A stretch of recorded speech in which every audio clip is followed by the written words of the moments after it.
혼자 있을 때 이 행동이 늘어나면 병입니다. 혼자 있는 시간을 좋아하는 것 자체는 전혀 문제가 없어요. 오히려 건강한 일이죠. 자신만의 시간을 통해 충전하고 생각을 정리하고 마음의 평화를 찾는 건 현대인에게 꼭 필요한 일이거든요. 특히 바쁜 일상 속에서 혼자만의 조용한 시간은 정말 소중한 휴식이 될 수 있어요. 하지만 혼자 있는 시간이 점점 늘어나고 그 시간 동안 특정한 행동들이 반복적으로 나타난다면 조금 다른 관점에서 바라봐야 할 필요가 있어요. 때로는 우리가 혼자 있는 걸 좋아해라고 생각하는 것이 사실은 무언가 다른 문제의 신호일 수 있거든요.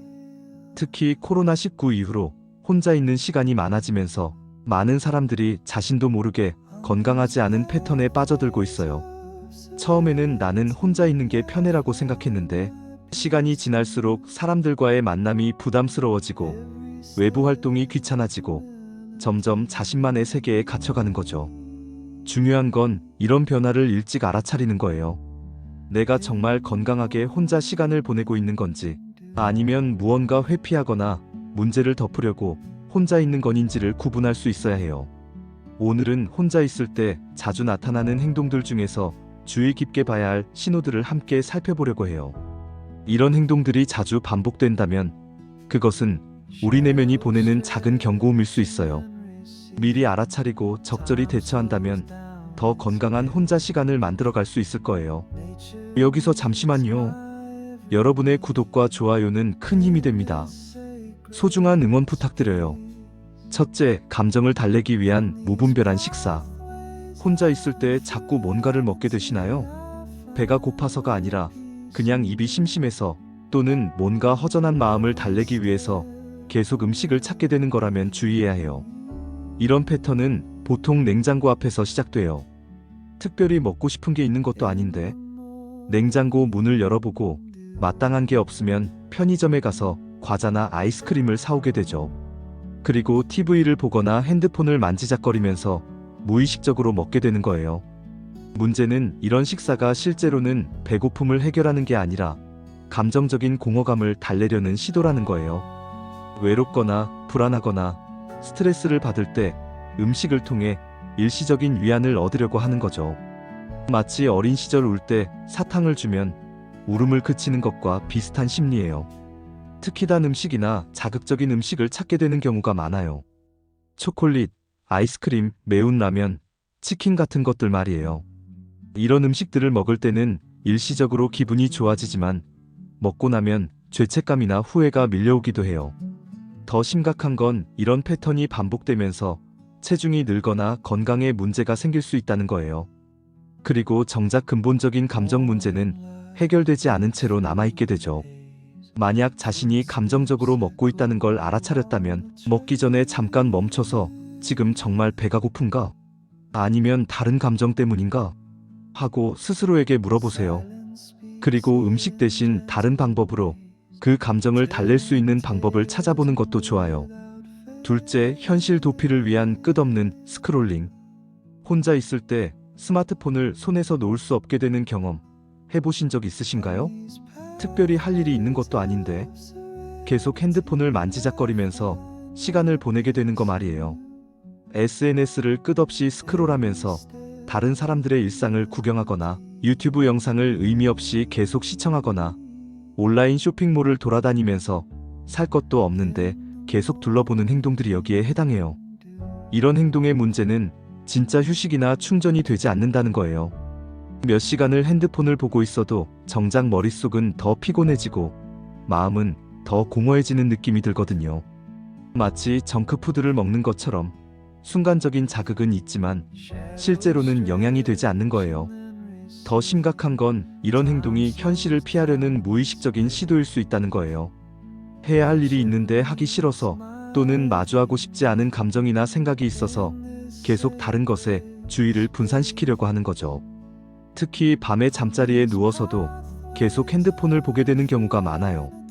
잠들기 전에 조용한 시간에 여러 생각들이 떠오르는 게 싫어서 또는 하루를 마무리하는 것이 부담스러워서 계속 자극적인 콘텐츠를 찾게 되는 거예요. 이런 패턴이 계속되면 수면의 질이 떨어지고 집중력도 저하되고 실제 현실에서의 문제들은 해결되지 않은 채로 계속 쌓여가게 돼요. 셋째, 사회적 관계에서 멀어지려는 충동. 처음에는 오늘은 혼자 있고 싶어라는 정도였는데 점점 누구와도 만나기 싫어, 대화하기 귀찮아라는 마음이 커진다면 주의해야 해요. 이건 단순히 내향적인 성격의 문제가 아니라 사회적 고립의 시작일 수 있거든요.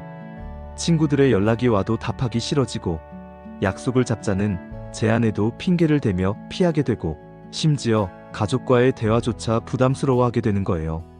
사람들이 나를 이해하지 못해, 혼자 있는 게 훨씬 편해라는 생각이 점점 강해지죠.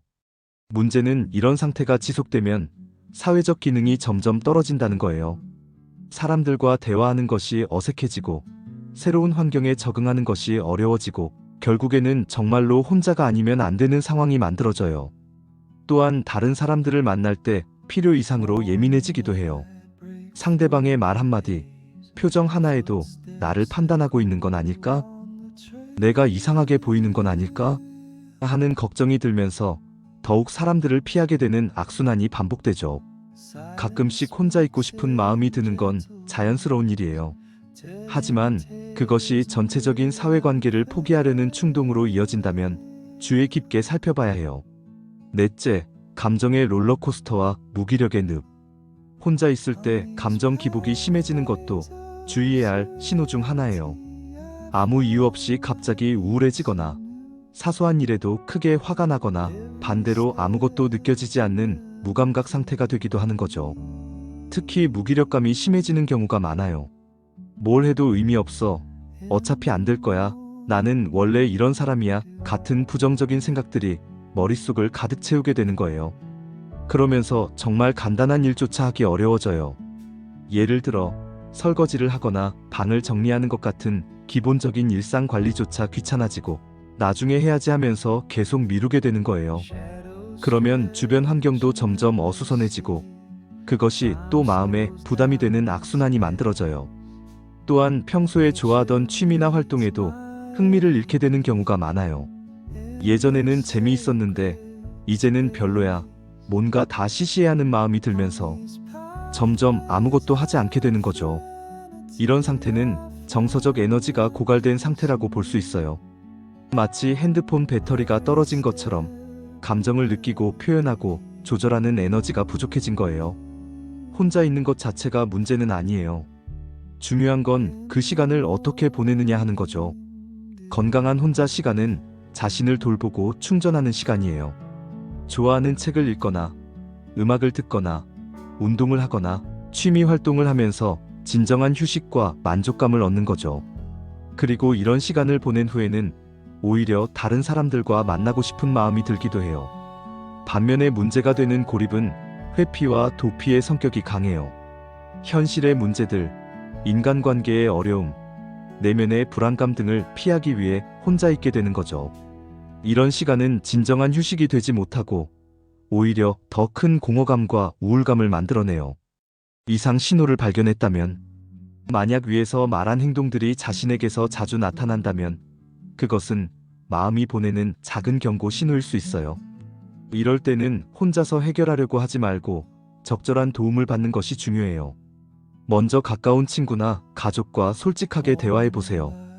요즘 이런 기분이 들어서 걱정이야 라고 털어놓는 것만으로도 큰 도움이 될 수 있어요. 그리고 전문가의 도움을 받는 것도 좋은 방법이에요. 상담사나 심리치료사와 함께 자신의 마음 상태를 점검하고 건강한 대처 방법을 배울 수 있거든요. 또한 규칙적인 생활 패턴을 만드는 것도 중요해요. 적절한 운동, 충분한 수면, 균형 잡힌 식사 등 기본적인 자기 관리를 통해 정서적 안정을 찾을 수 있어요. 혼자 있는 시간에 익숙해지는 것과 혼자 있는 것에 잠식되는 것은 분명히 다릅니다. 익숙해지는 것은 자신만의 시간을 통해 에너지를 얻고 자아를 발견하고 내면의 평화를 찾는 거예요. 이런 시간은 오히려 다른 사람들과의 관계를 더 풍요롭게 만들어줘요. 하지만 잠식되는 것은 현실에서 도망치고 문제를 회피하고 점점 자신만의 세계에 갇혀가는 거예요. 이런 상태에서는 진정한 행복이나 만족감을 느끼기 어려워요. 자신이 지금 어떤 상태에 있는지 솔직하게 돌아보세요. 혼자 있는 시간이 나에게 도움이 되고 있는지, 아니면 오히려 나를 더 힘들게 만들고 있는지 말이에요. 만약 후자라면 지금이 변화를 시작할 때입니다. 작은 걸음부터 시작해서 점진적으로 건강한 패턴을 만들어 가세요. 혼자 있는 시간도 소중하지만 다른 사람들과 함께하는 시간도 우리 삶에 꼭 필요한 부분이니까요. 혼자 있을 때 나타나는 이상 신호들을 놓치지 마세요. 그것은 더 건강하고 행복한 삶을 향한 첫 번째 단계가 될 수 있을 거예요.